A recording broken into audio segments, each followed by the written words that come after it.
I was 24 when this happened.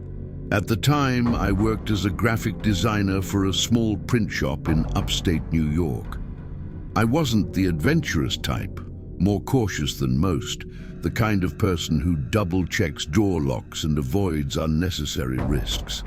Halloween had never been a big deal to me after childhood, but that year was different. My sister Emily had just moved back to town after a messy divorce. She had a 6-year-old son, Caleb, who was still at that age, where Halloween felt like magic instead of an excuse to drink. Emily asked if I'd come along trick-or-treating with them, partly to help wrangle Caleb, partly because she didn't want to walk the neighborhood alone after dark. It was October 31st, a cold, dry evening. The sky went dark early, the kind of black that feels heavy, like it presses down on your shoulders. We planned to stick to our old neighborhood, the same quiet suburban streets we grew up on. Tree-lined roads, modest houses, porch lights glowing orange, plastic pumpkins smiling from front steps. The plan was simple. A couple of hours of walking, some candy, hot chocolate afterward. Nothing unusual, nothing memorable. I remember thinking that night would blend into all the other forgettable Halloweens of adulthood. I remember being wrong. We met at Emily's place around 6. Caleb was already in his costume, a store-bought astronaut suit that crinkled loudly when he moved. He kept bouncing on his heels, helmet tucked under one arm, asking every 30 seconds if it was time to go. Emily wore a light jacket and jeans, her hair pulled back in a messy ponytail. She looked tired but happy, like this small, normal moment mattered more than she let on. We started just as the sun fully dipped below the trees. Porch lights flicked on one by one. Kids laughed and ran ahead of their parents. Somewhere nearby, a radio played an old Halloween playlist, Thriller, muffled and distorted through walls. Caleb knocked on doors with rehearsed enthusiasm. "Trick or treat," he shouted, voice echoing inside plastic mask filters. People smiled, commented on his costume, dropped candy into his bucket. It was comforting, predictable. As we walked, Emily and I talked about nothing important. Work stress, bills, how quickly Caleb was growing. I remember checking my phone once, noticing the time. 7:12 p.m. We moved farther from the busier streets into the quieter part of the neighborhood. Fewer kids, bigger gaps between houses. The air smelled like leaves and cold concrete. My breath fogged slightly when I exhaled. Everything still felt normal. That's what makes it hard to pinpoint when the night shifted, when it stopped being safe and started being something else entirely. It started with a house that didn't have a porch light on. That wasn't unusual by itself. Plenty of people opt out of Halloween, but this house stood out. It sat slightly back from the road, partially hidden by overgrown hedges. No decorations, no pumpkins, no light at all, except for a faint glow behind a second-floor curtain.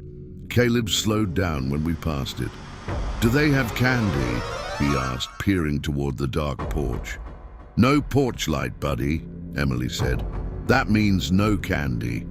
As we walked past, I felt something I couldn't explain, a tightness in my chest like I'd missed a step going downstairs.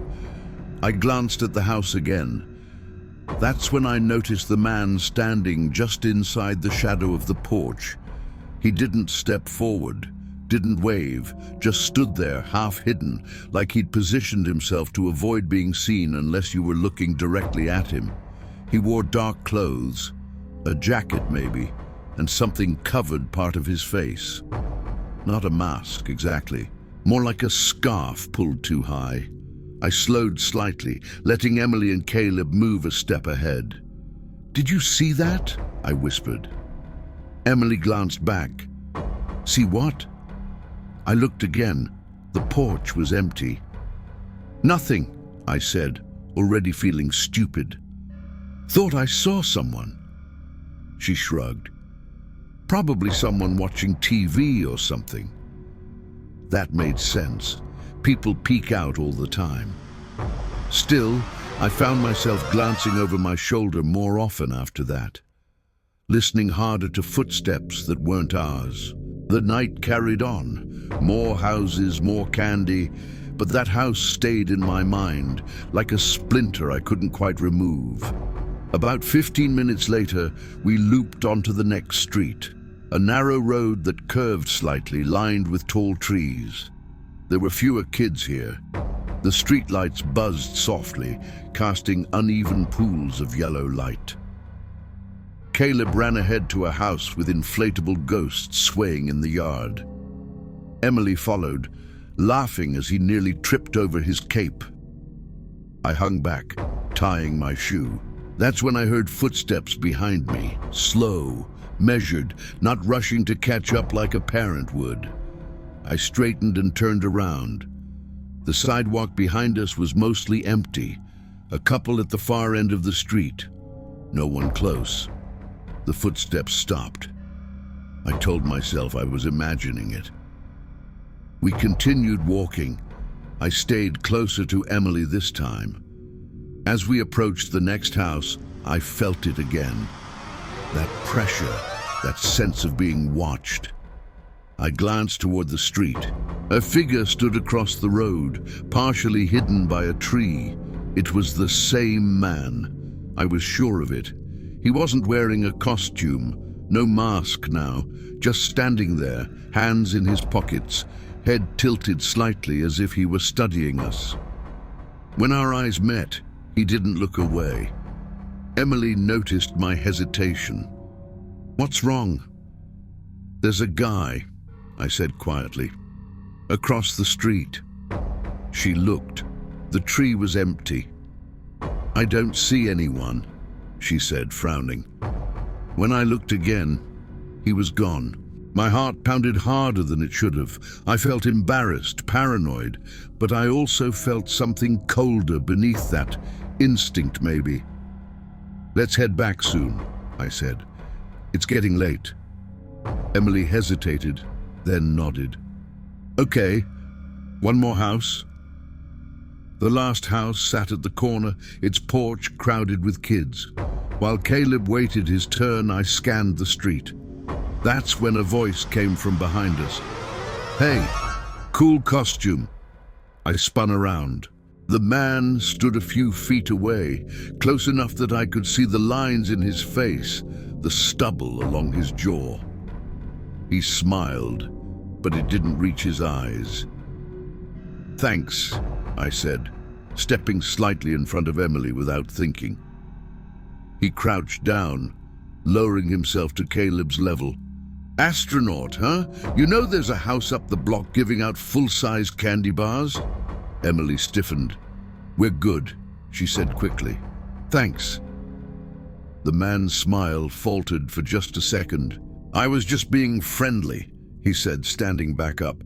His gaze stayed on Caleb. "Not many kids left out tonight."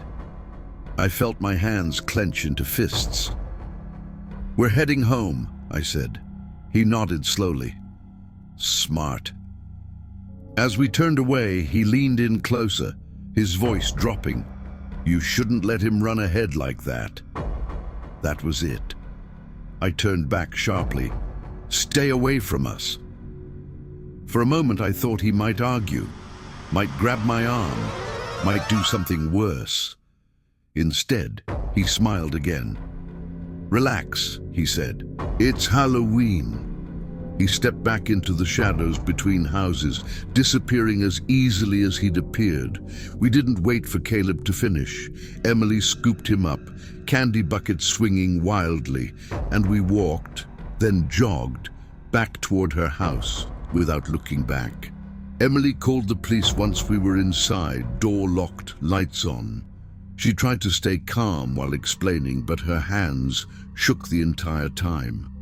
An officer came by about 30 minutes later. He took notes, asked for a description, nodded a lot. "Probably someone being creepy," he said. Unfortunately, that happens. They drove around the neighborhood for a bit, found nothing. Caleb asked why we left early. Emily told him someone was being rude. He accepted that easily, already distracted by candy. I didn't sleep much that night.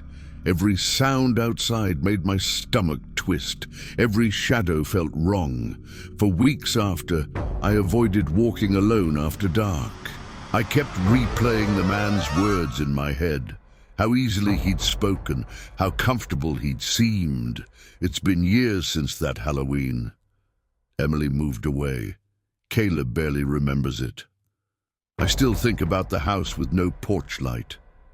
Last October, out of curiosity, I looked it up online. According to public records, it's been vacant for over a decade. No one's lived there since. And sometimes, on Halloween night, I swear I still see someone standing in the dark, waiting for the kids who don't know when to turn back.